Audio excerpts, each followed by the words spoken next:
Welcome, everybody. Thank you for joining us today for our fourth industry roundtable. We're very happy to have you, and we're very happy to have the guests that we have presenting today. We have the 5 top executives from the 5 top TSDs with us today, and they are going to answer some very important questions, which many of you have raised to me and Eric about the direction of the channel and the opportunity in the channel going forward.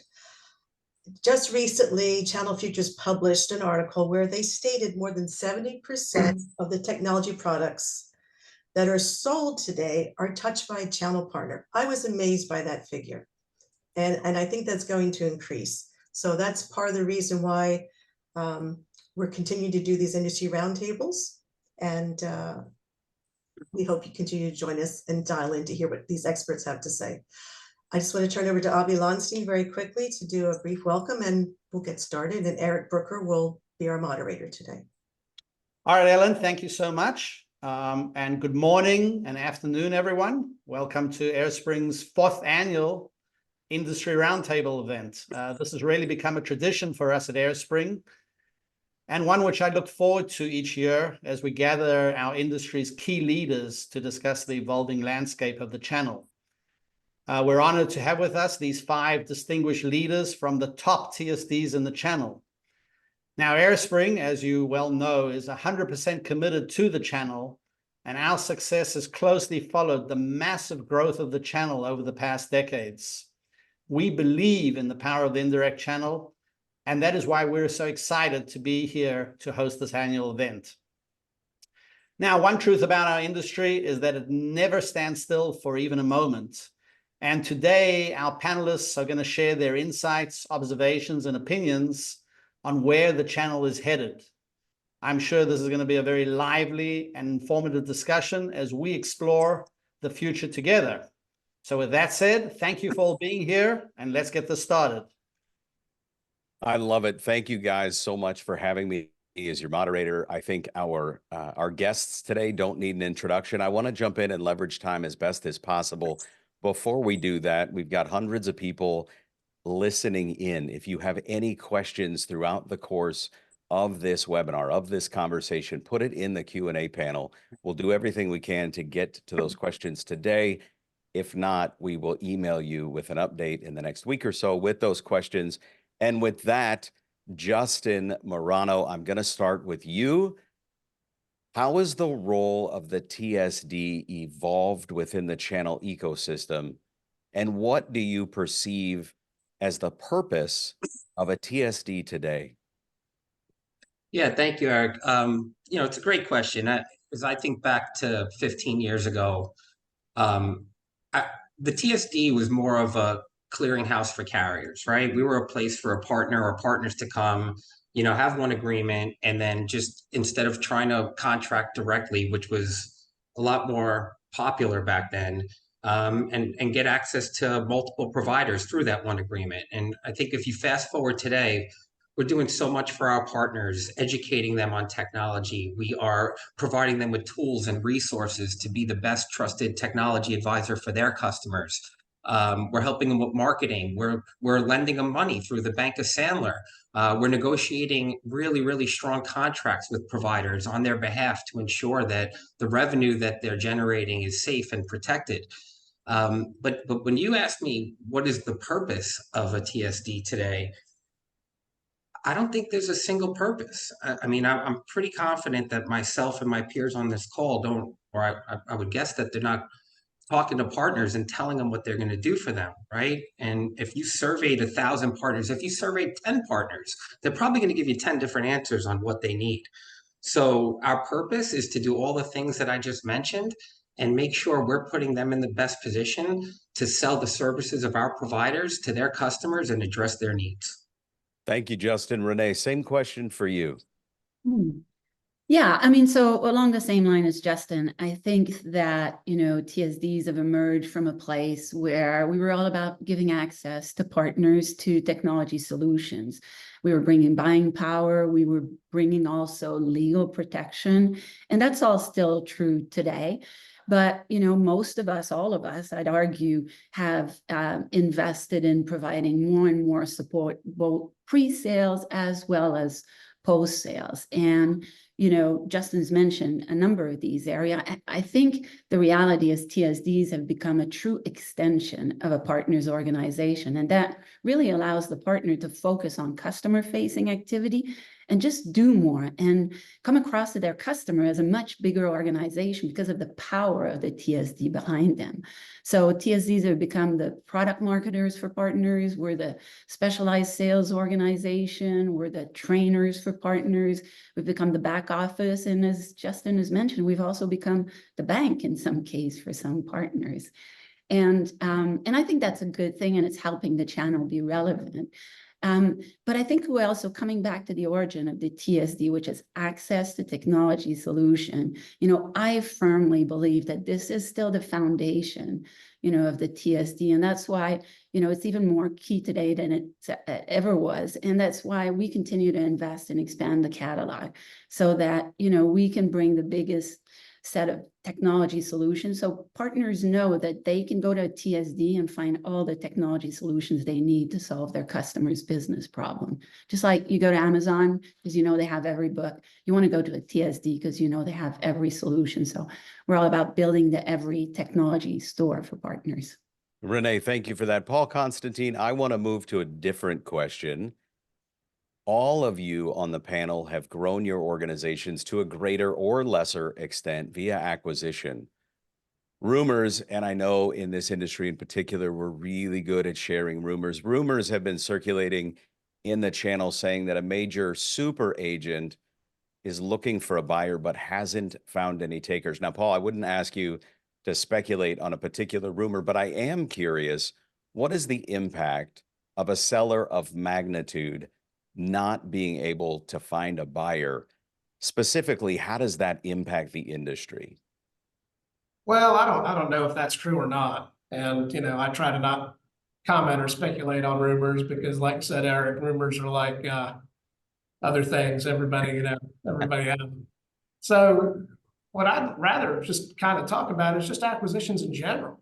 And, all of us that run companies, big or small, we're all trying to grow. We're all trying to add more value to our partner community, to our supplier community, and ultimately to our stakeholders. And from a ScanSource perspective, I've been at ScanSource 25 years, and the company's been in business. This is our 30th year in business. And we've done over 30 acquisitions over that time. And they've always been to accomplish a couple of objectives, either to add expertise that we didn't have, or to add reach that we didn't have, or to add resources that we didn't have that we couldn't build internally in an efficient way. So we always look first to build, but then if we can't build it, or if we determine we can't, we then look to buy. And we have a really rigorous process. In fact, we have people in our company that are dedicated to always being on the lookout for strategic opportunities with something that, we always want to focus on the future. Wayne Gretzky, right? Don't skate to where the puck is, skate to where the puck is going. So we're always looking, where do we need to add expertise? Where do we need to add resources to take advantage of the opportunities that we're going to come into 2, 3, 4, 5 years down the road? And then let's see if we can find a match. And, to paraphrase my boss, our CEO, we do a lot of dating, but we don't, we rarely get married. So it's a process that we all go through, and it's a healthy process. I think it's something that every growing industry goes through, and something that is going to help us bring more resources to our partners, bring more opportunities to our suppliers, and ultimately serve the industry in a better manner. And if it doesn't accomplish those objectives, we don't do it. Thank you for that, Paul. Justin, I want to ask you the same question. Again, rumors circulating saying a super agent may have difficulty selling. What's the impact of something like that, true or otherwise? What's the impact of that on the channel as a whole?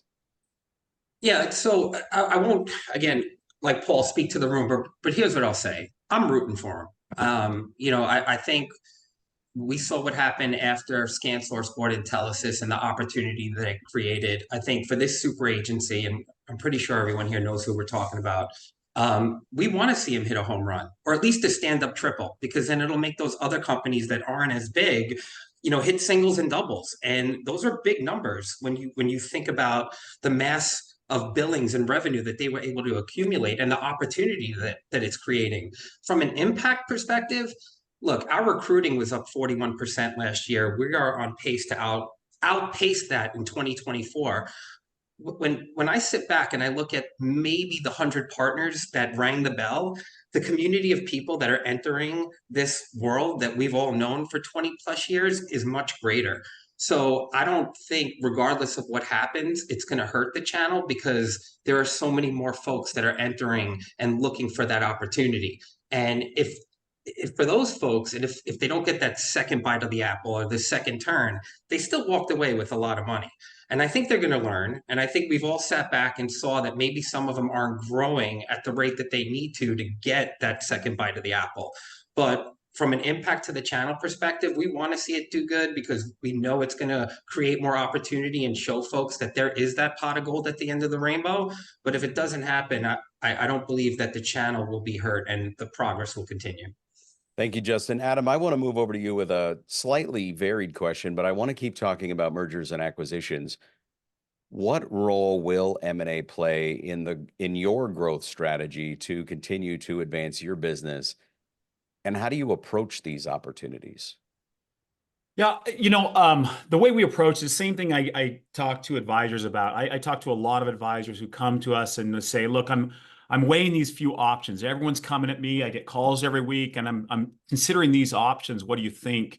And my response to them is always figure out what you want. Just because someone steps up and has a pile of money doesn't mean it's good for you. Figure out what you want, because the people who are happy with the transactions they made understood what they wanted. They either wanted to get out, I want to be done, like Justin said, ring the bell. I want to be part of a bigger team, or I want to take something off the table and then wear someone else's brand, whatever it is. Like, get serious about what you want and then make the call. The people who have regrets are the ones who didn't do that. Someone thought they were pretty and wanted them to dance, and they felt flattered and they went for it and then had regrets. And so I would say the same thing for us. We followed that same advice for years. We concluded years ago that at least on the TSD side, it was a game of scale. And to get there, we felt like M&A was the best path forward. So we started with that purpose in mind of how can we provide more value for advisors? If consolidation is going to take place, what role do we want to play? And so we were very clear at the beginning that, hey, we want to have our culture survive. We want to have our vision out there of advisor first, expand the industry, create the opportunity, grow, each of these individuals, create opportunities for success, and felt like M&A would get there. And I would say that's the same litmus test we use today. We have, I think, been very successful in M&A. When we look at the transactions that have taken place, we actually measure each one. How are these partners doing afterward? Do they do better with resources, engineering, education, tools? And it turns out the answer is yes. What we found is the population self-selects, and people can do more with more resources, and they step up and they grow. And so, as I look forward, the TSD is going to further consolidate. So there's all of us now. I don't know if it's next year or 5 years from now, but it is going to further consolidate. And I think that's goodness. As long as there's still choice in the market, there's goodness from scale. But the way we look at it, the litmus test that we make choices from historically and going forward is, can we provide more value? Can we create a better experience for the advisors? Because going back to that failed process you talked about, at the end of the day, investors are going to come in. You can't fake it. You either have a valuable business that people want to do business with, or you haven't done some of those things. And you've got to do those things to create value for your customers, because without customers, you don't have a business. And so it's got to start with that in mind. Any M&A transaction, in my mind, has got to start with that in mind of what does this ultimately mean for your customer? Paul, is there anything, Paul, that you'd add to that? Thank you, Eric, for departing from the script and taking me by surprise. No, I think Adam did a great job of articulating that. The focus should always be on growth. And if we're all focused on growing the pie, the rest takes care of itself. And M&A plays a key role in growing the pie for everybody. And as we get scale, we can add more value. So at the risk of being redundant, I'll stop there. I want to continue down the path of M&A, but focus on private equity. So perception, Renee, perception in the channel is that private equity has influenced the relationship between the partner and suppliers. Some partners are concerned how private equity will continue to influence the channel. My question is private equity a potential threat, or has it simply served as an accelerator that just moved us as an industry faster towards the inevitable, which is where we are today? Yeah, I mean, I think it's a bit of both, right? So I'll start by going on the record that AppDirect doesn't have any private equity investors. So we're privately funded. But, ultimately, I think that private equity coming into our industry has been a good thing for the most part. And it does come with some risks that we've got to be aware of and mitigate, right? So, on a positive side, private equities have invested hundreds of millions of dollars in this channel, and ultimately partners benefited from this because PE investments have allowed TSDs to invest more. And I think Adam is absolutely right when he says it is about scale. TSDs need to have scales in order to invest the level that's needed to service their partners. And so that's been a positive for partners in the channel in general. And we've seen private equity investments also encourage consolidation in our industry, which has given that scale again and allowed us to better service the partner. So that's another good thing. And I'll point out that, we've also seen most TSD establish a capital arm like AppDirect has done with its AppDirect Capital program. And that provides funding to partners to help them either take money off the table, exit, or in a lot of cases, accelerate their business growth. So again, another positive out of PE investments. I've mentioned risk, right? And we need to be aware of those. I think that PE investment bring high expectation when it comes to return on investment. And so the risk is potentially a more short-term perspective or focus with increased expectation when it comes to profitability. And I guess the final risk is change.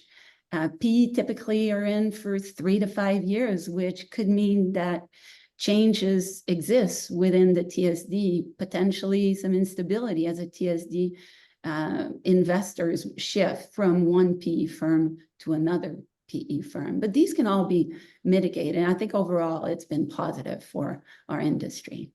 You beat me to the punch, Renee. We're going to get there in just a minute relative to the second bite of the apple.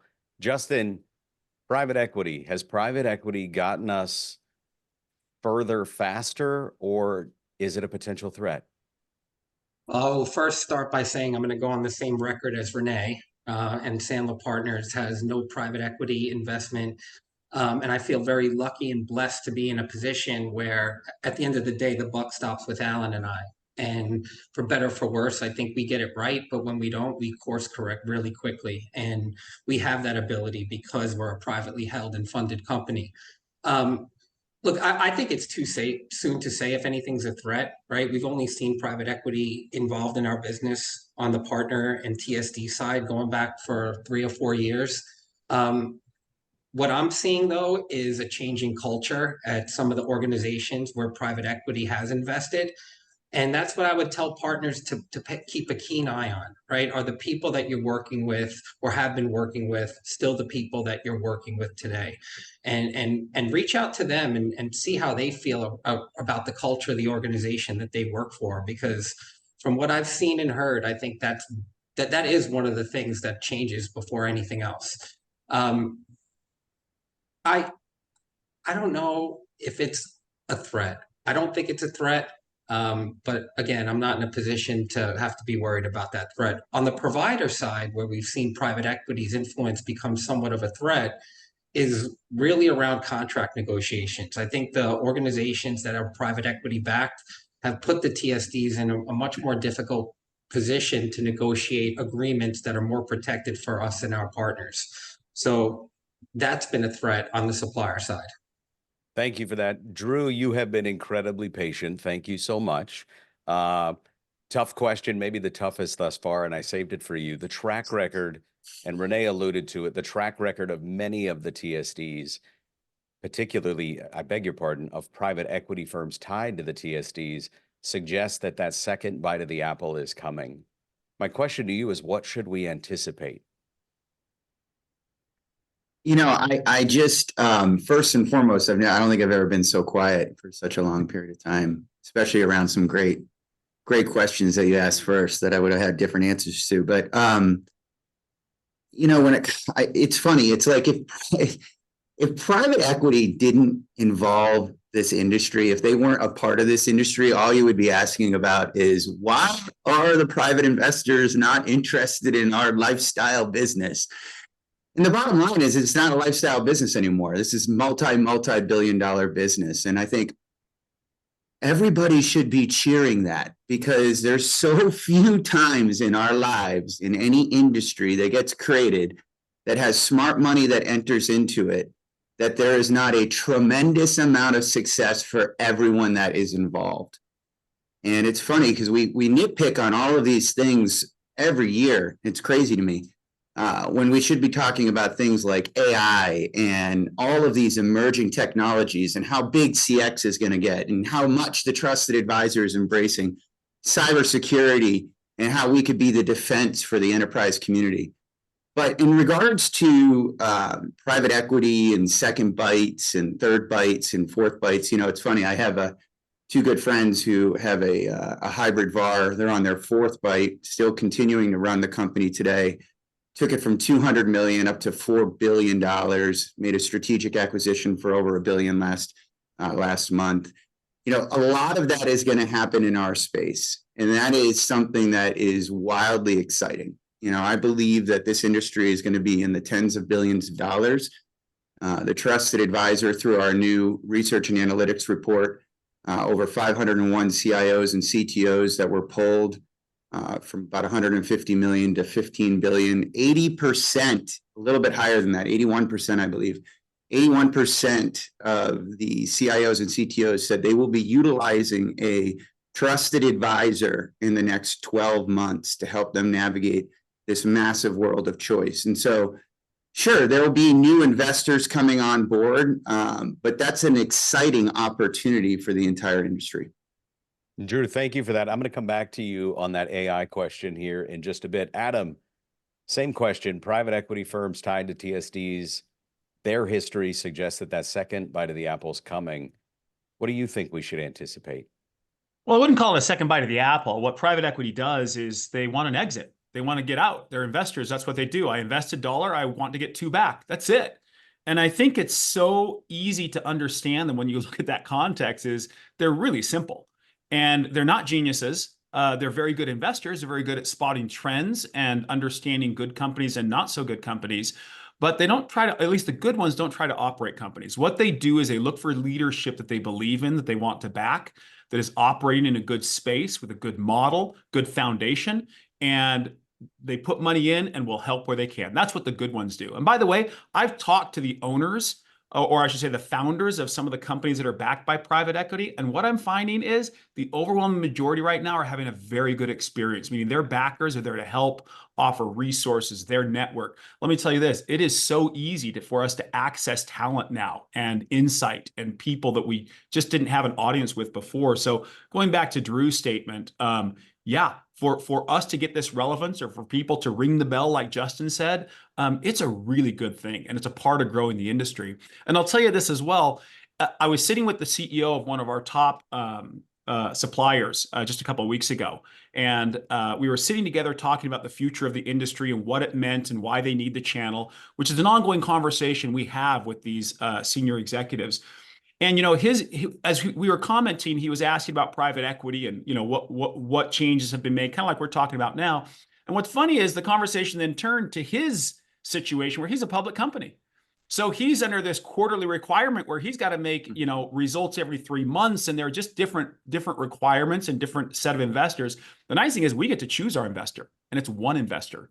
And just like we choose our employees, we choose the people we want to work with, we get to choose the one that we think is aligned. But I'll tell you, different models have different risks and opportunities. When it was just me and Patrick, one of the challenges we had was it was just me and Patrick. And I remember we signed a buy-sell agreement in case something happened. We were getting on a plane to President's Club, and we realized we hadn't finished this. And that plane goes down, there are people who depend on us, not just our employees, our advisors who trusted us. And if that plane goes down, we've let down a lot of people, not just our families.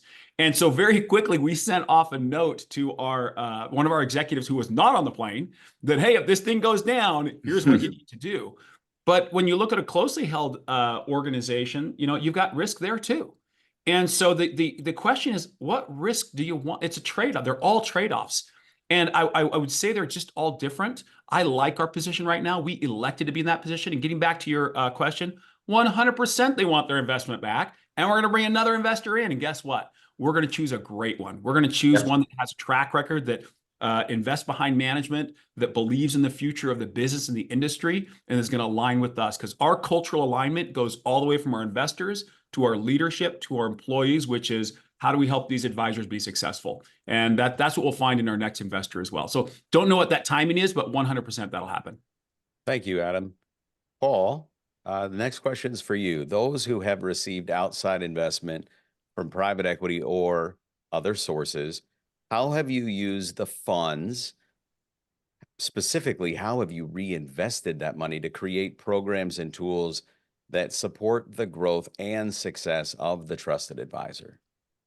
Yeah, when we bought Intelisys in 2016, hard to believe it was 8 years ago, we made a commitment to that organization that our investment into that company would not be a limited it wouldn't be a limited spreadsheet exercise. We wanted to generate growth. And Intelisys is 4 times the size now than it was back 8 years ago. So I think that the evidence is obvious that it works. And I think all of us on the call, first of all, and the other panelists alluded to this earlier, the fact that PE money and outside investment money is coming into the space, maybe it started with ScanSource identifying Intelisys back in the day, but it's a humongous vote of confidence in the industry that we're all in. I would rather be in a business that was attracting PE money, that was attracting outside investment, than a stale, stagnant industry that wasn't. This makes it dynamic. And does it accelerate change? Absolutely, it accelerates change. Does it put pressure on all of us in the channel to perform, maybe at a higher level? Of course it does, but that's healthy and that's good. And that drives innovation, that drives creativity, and that drives ultimately better outcomes for our partners and our suppliers. Because everybody's looking for the same thing. We're all looking to drive growth. We're all looking for expanded opportunities. And all of this outside money coming in is giving us the wherewithal to do that. And we're all doing it a little bit different. There's all different sources of funds, and that's fine. They all have their pros and cons. But it's all about driving growth and opportunity. And that's ultimately what these dollars do. So we were able to invest in sales engineering. We were able to invest in our BDMs. We were able to invest in tools. We were able to invest in RPM. We brought RPM in-house because it was such a critical component to all of our operations. And we've been able to manage that RPM business to be able to make sure that we have a platform that we can count on that's not, at risk of being sold off or at risk of, being disinvested in. So really, these outside investments have contributed in a lot of ways to the really incredible growth we've all seen, all of us, on the panel have seen over the last, 5, 6, 7, 8 years.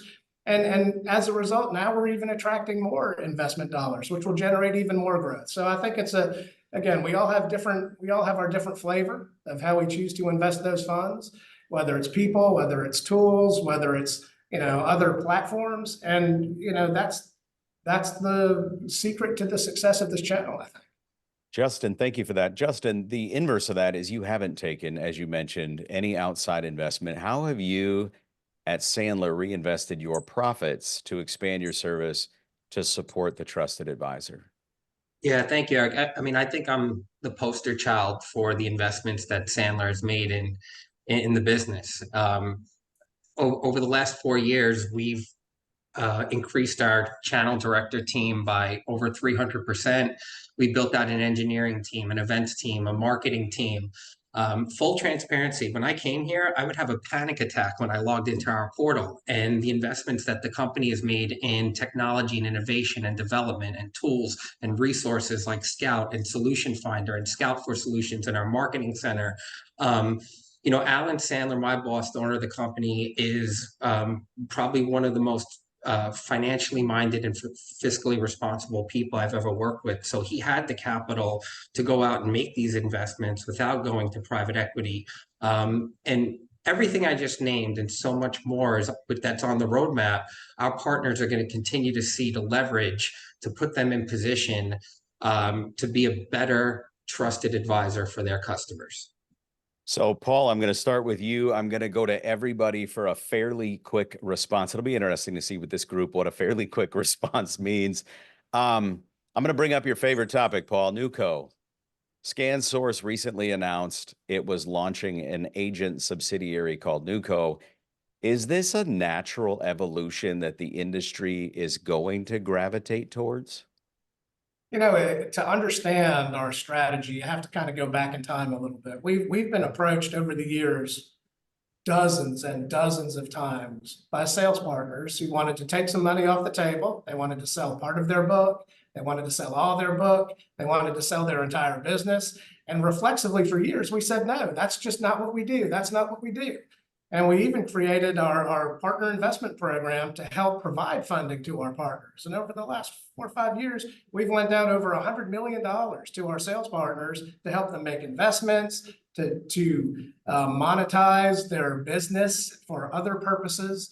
And it's worked fairly well. But now we'll get into some of the things that have changed in the industry. Is what we realized over every time we said no, and maybe even every time, not every time, but when we would provide capital to our partners, they would make investments, they would buy other partners, they would add resources, and they would eventually, get acquired and be part of a roll-up. And we realized that in this industry, it's different. It's not like the bar business that we've, been in for many years. In this business, it's different.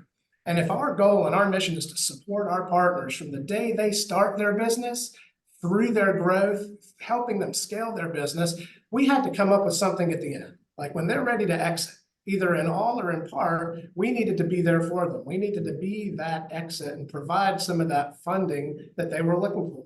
And so then that begs the question, well, what do we do? What do we do when we buy a book of business? What do we do when we buy a partial book of business? We have to have somewhere to put it. So the idea of newco is to create that place to put that business.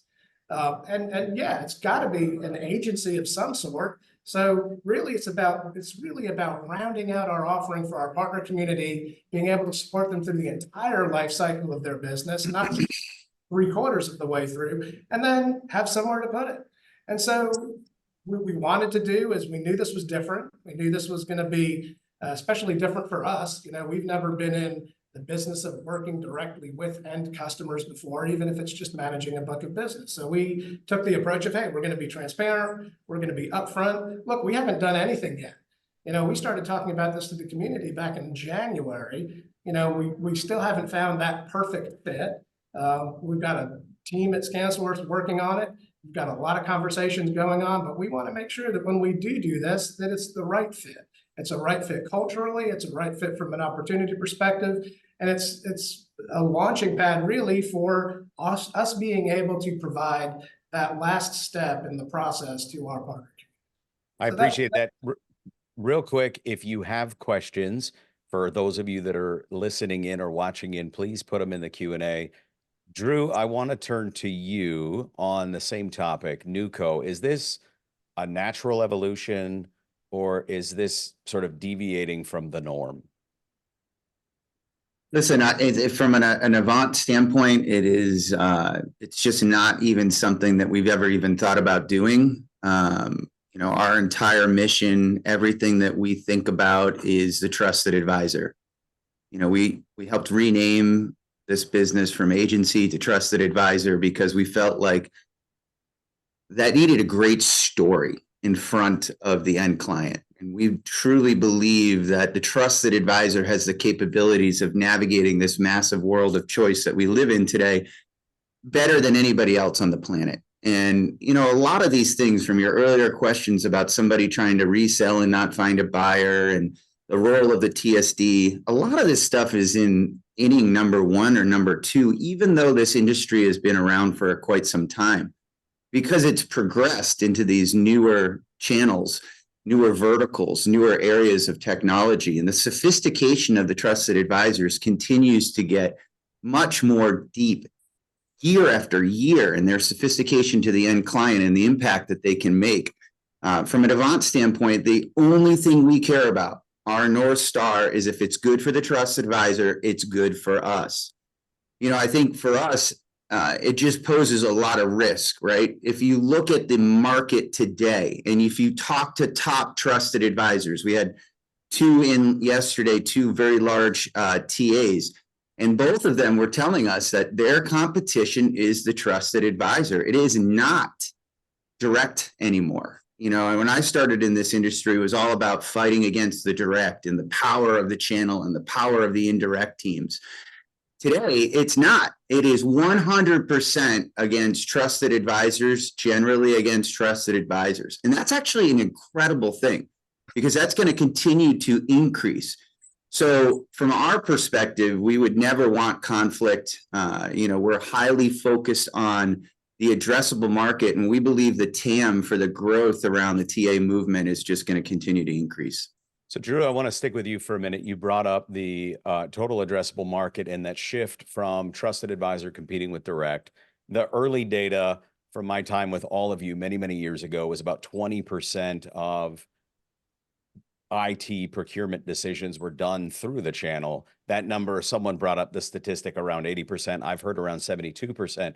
Drew, what's one thing, if you're talking to a TA today, what's one thing that they can do to differentiate themselves from other trusted advisors to ultimately win that business? Well, you know, I think there's a number of things that you can do to start to differentiate yourself from your competition. There's no doubt about that. But in my opinion, the beauty of this channel, you know, and I always kind of paint this kind of picture. It's like a triangle, and the TAs are at the tip of that triangle, right next to the customer. And they're really an extension of the IT staff that they support.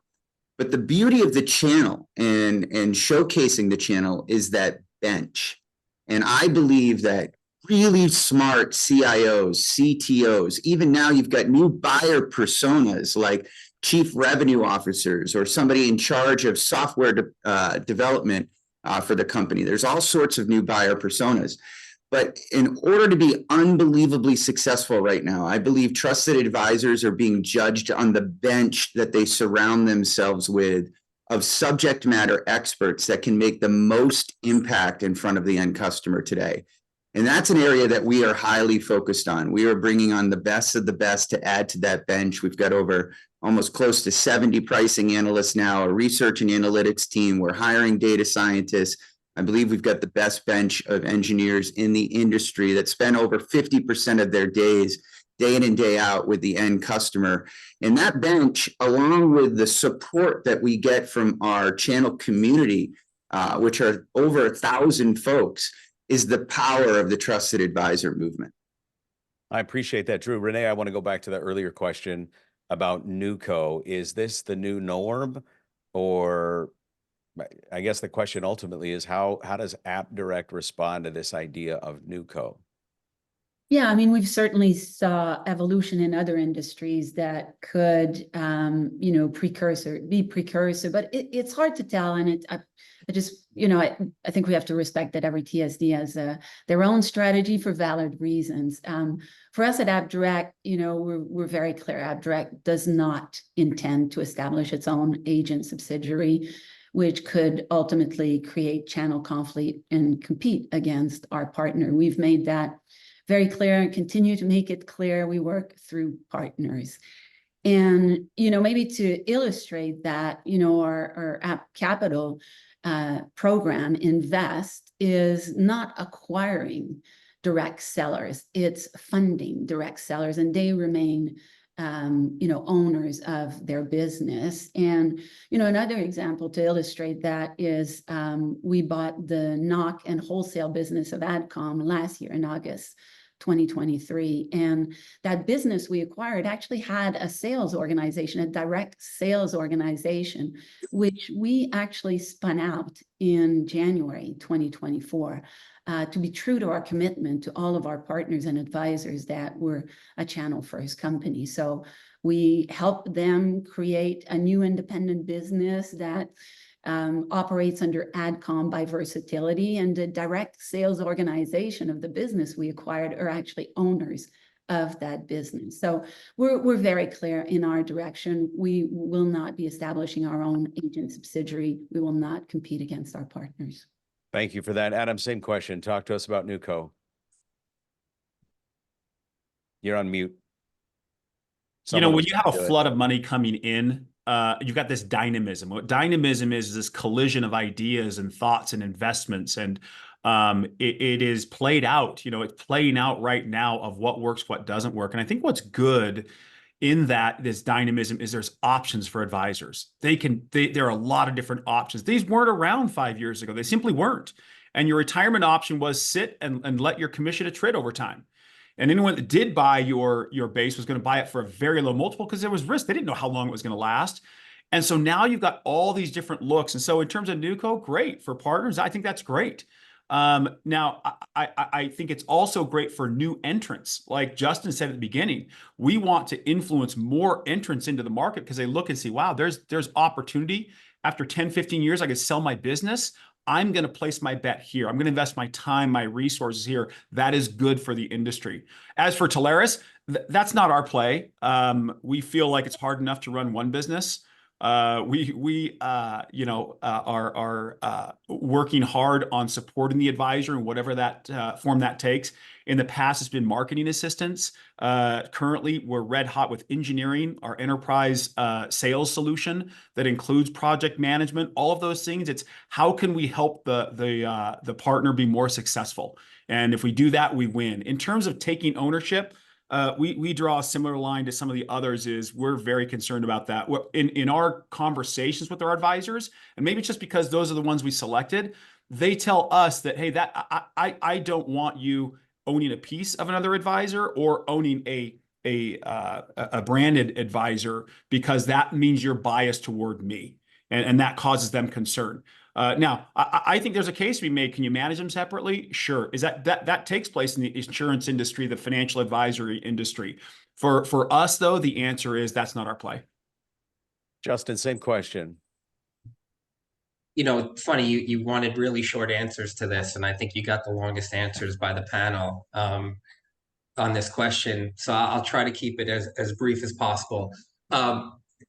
We have absolutely no plans of competing with our partners. And since the announcement of newco back at the channel show in Vegas, I have not spoken to a single partner that expressed any level of comfort in working with an organization that they could ultimately be competing with. So as long as I'm in the position that I'm in, Sandler partners will not be competing with our trusted advisors. Thank you for that. Drew, I'm going to come back to you in just a minute, but Renee, I'll start with you. Co-selling and cross-selling. I know one of the biggest challenges that the TSD community has had over the years is educating the trusted advisors on new technologies and teaching them how to sell. For those that are, dare I say, stuck in their old ways, this is what we sell, this is the silo, but we'd love to advance our cause. Does AppDirect, again, Drew, the same question's coming to you in a minute, but does AppDirect have a co-selling or a cross-selling environment to help those partners?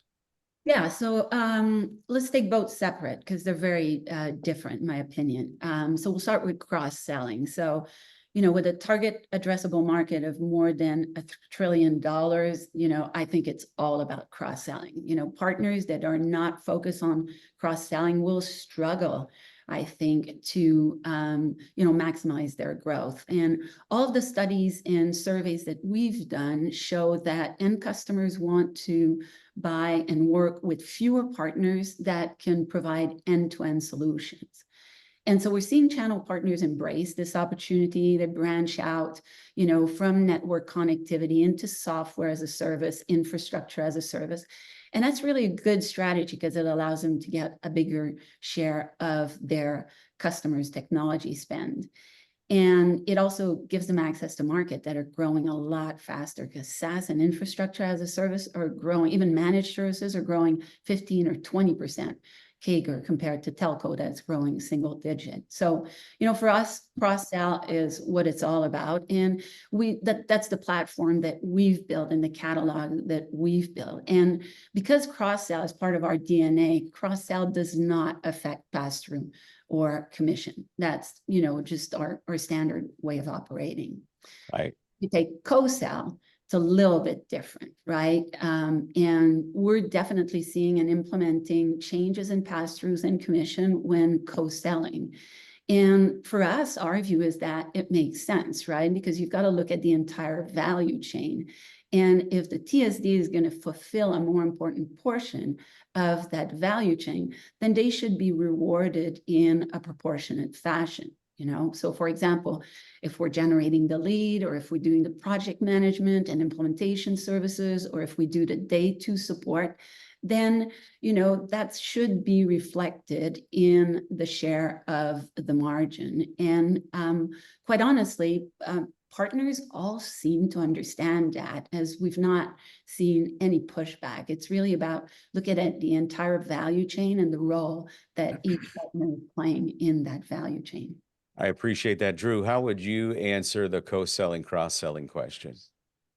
Yeah, co-selling, cross-selling, we're involved in both. We believe that's kind of in our DNA. As one of the younger TSDs to exist, we came from the trusted advisor movement. So our natural motion was understanding, and a lot of our thesis was, what did we not have when we were trusted advisors, and building that out that we would want today. A lot of that comes down to the bench. Listen, if you are evaluating your partner of the future, you want to evaluate the quality of the people and the amount of those people that are going to give you more impact in front of the enterprise clients that you're facing. And so everything that we do and everything that we think of, and I think we've helped elevate this industry, is with the end customer in mind.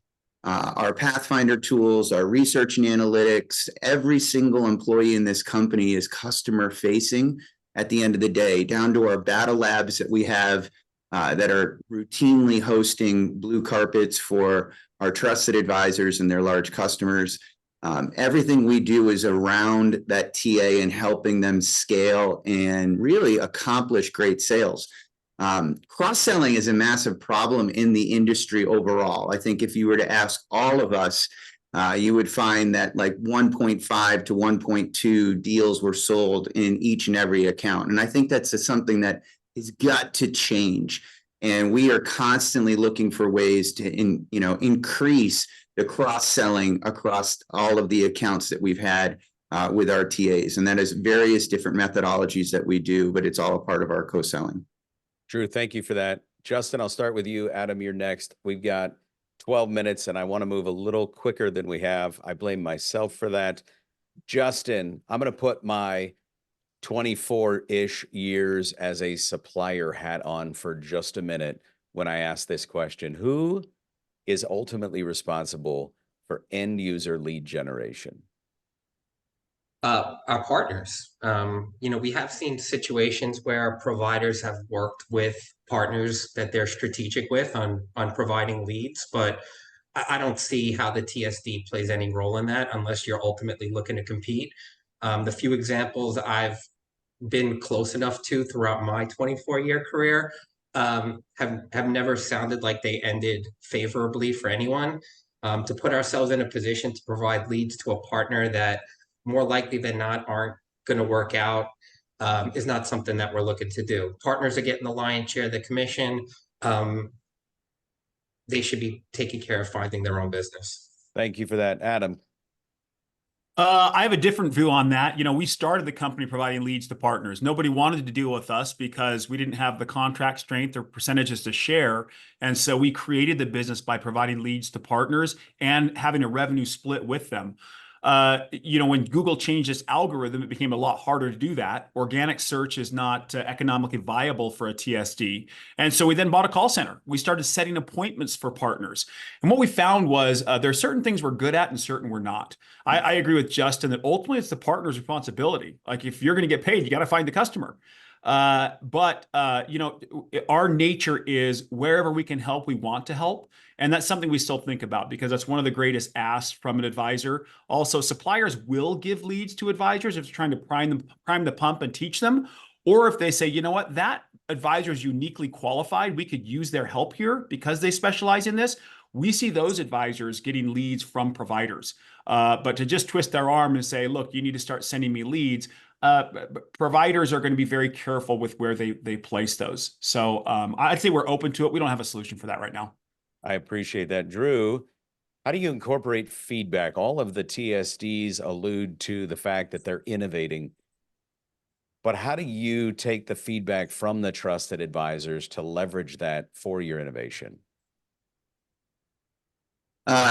Lots of different ways. We are in constant contact, no pun intended, with all of our TAs through every single month, surveying them on all the things that we're doing. What are we missing? What would you love of the future? We hold multiple advisory councils with various different partners from all different walks of life that are constantly evolving. This market is changing, right? I think we're signing somewhere close to 3 to 5 new TAs a day.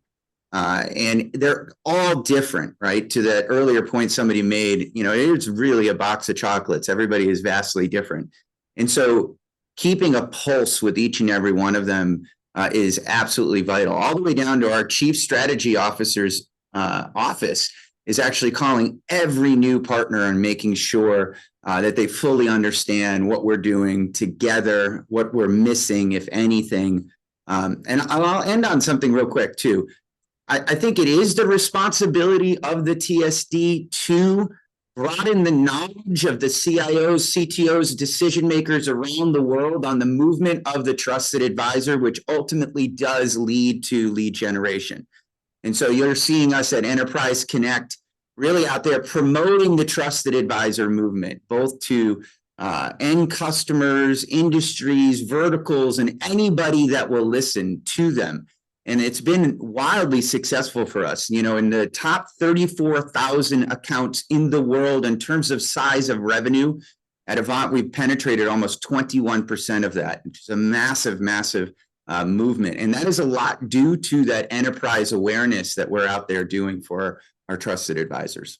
So I'm just going to say real quick, as we have about 7 minutes left, if you have questions, put them in the Q&A. If you have questions that you don't want to put in the Q&A, feel free to send me a note via email or LinkedIn, or reach out to Ellen as well. We will get with everybody on the panel to get their answers. I do want to reach out, Paul, real quick. What initiatives does Intelisys have to enhance the channel partner experience? You know, we're doing a lot of piloting of some AI solutions internally, and probably won't be visible in the marketplace in the near term, but we have so much information and so much data and so much knowledge in our supplier scope and in our other portals. Applying that new technology, the new technology of, you know, large language model AI, you know, can really help drive efficiency and how our partners find the right solution or the right solutions for their end customers. And so that's a huge area of innovation for us, because it drives, we talked a little bit earlier about cross-sell, upsell. And, you know, we found internally, you know, we've done a lot of data digging, and we have found that when a partner sells 3 technologies into an end customer, their opportunity and the size of the relationship with that customer grows exponentially.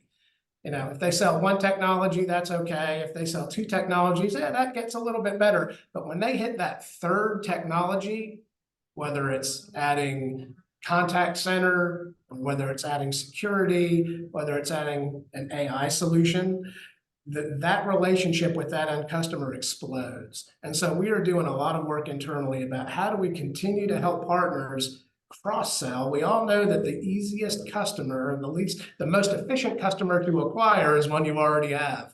So how do we equip our partner community with that knowledge and do it in a very easy and graceful way to help them cross-sell, upsell? And we feel like some of these things we're piloting internally are going to really help us provide that to our customer base in the future, our sales partner base in the future, because that's critical to all of our growth, is helping our partners expand their footprint and become more solution providers rather than just legacy connectivity providers. Renee, 30 seconds or less. Where does AI fit in to the AppDirect model? Tough to do in 30 seconds, but it features front and center in our strategy. I mean, the question has been for partners, how do you monetize AI?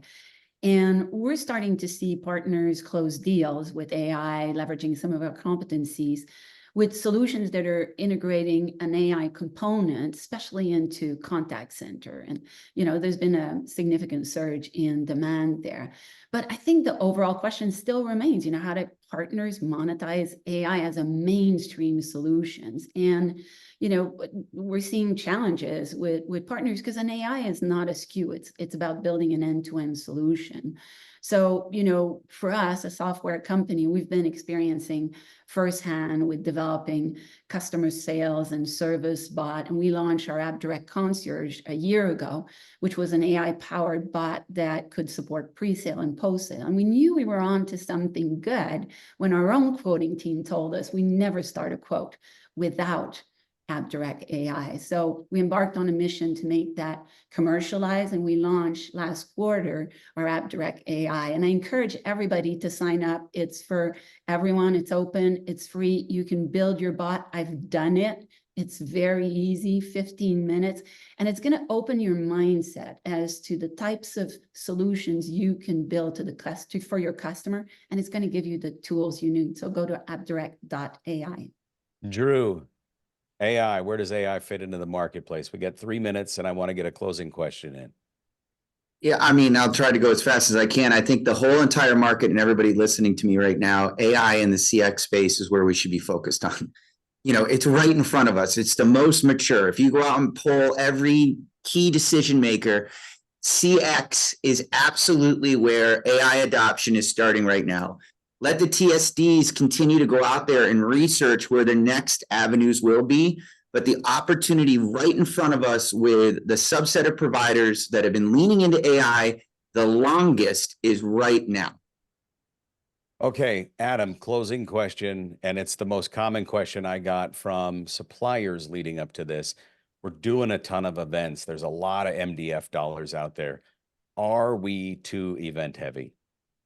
That's hard to say because I think you've got to ask the advisor and then the supplier, are you getting value out of it? By the way, we're not an event company. No one here is an event company. We don't make money doing events. It's a lot of work. The only reason we do events is to educate, to connect advisors with suppliers, and to move the channel forward. And by the way, if that's not working, let's stop. I don't need another event. But what's happened is we've seen a decrease in MDF because suppliers have said, wait, we're cutting back, too many parties. And I guarantee, here's the cycle. Next year, they're going to say, guys, we're not meeting the new advisors. Why are you not introducing them to us? And we're going to respond with, you cut your budget. We cut you out of the events. And that's where they are, because we can interface like this, but nothing will ever replace sitting down, stepping away from the business, sharpening the saw, and collectively getting better. And that's one of our roles, is bringing people together, educating and empowering, and events are a mechanism to do that. So people that don't want to engage in that, don't engage. But I think the pendulum's going to swing back, and people next year are going to say, hey, we need more of that. Last question, Justin, same question. Would you answer that any differently? Look, I think my experience and the roles I've played in this industry kind of give me a little bit different of a vantage point. And being a channel manager for more than half my career, I feel like I've done my fair share of dinners at Nobu in New York, but I've probably done 20 times as many. Hey, come meet me at a Starbucks. I want to introduce you to someone.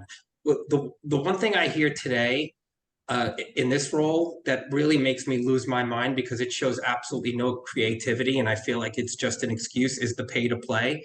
And I think the people that are thinking that just aren't being creative enough around how to engage the TSDs, their channel teams and partners. So there's opportunity out there. You don't have to blow a budget.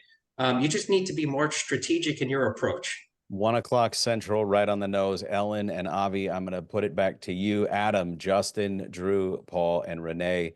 It was an absolute pleasure. Thank you all for joining and answering the questions. Ellen, back to you. Thank you, Eric. Thanks. Wonderful panel. Thank you so much. It's always great to do this every year. Wish we could do it more often. But I think if you're a technology advisor, you should be very happy and very excited. It makes me want to switch teams. Put it that way, listening to all of you speak today. We better check on things here. I'm I'm going to need to talk to everyone. All right. Thank you very much, everyone who joined. And thank you to our amazing panel. That was great. I actually want to go back and re-listen to some very interesting comments here. Might call some of you on those. But for now, appreciate it. Have a great rest of your day, everyone. Bye-bye. Thanks, Thank you, everybody. everyone. Thank you for joining us. Take care, And thank you everybody. for participating. Thank you, Eric. Thank you, everybody.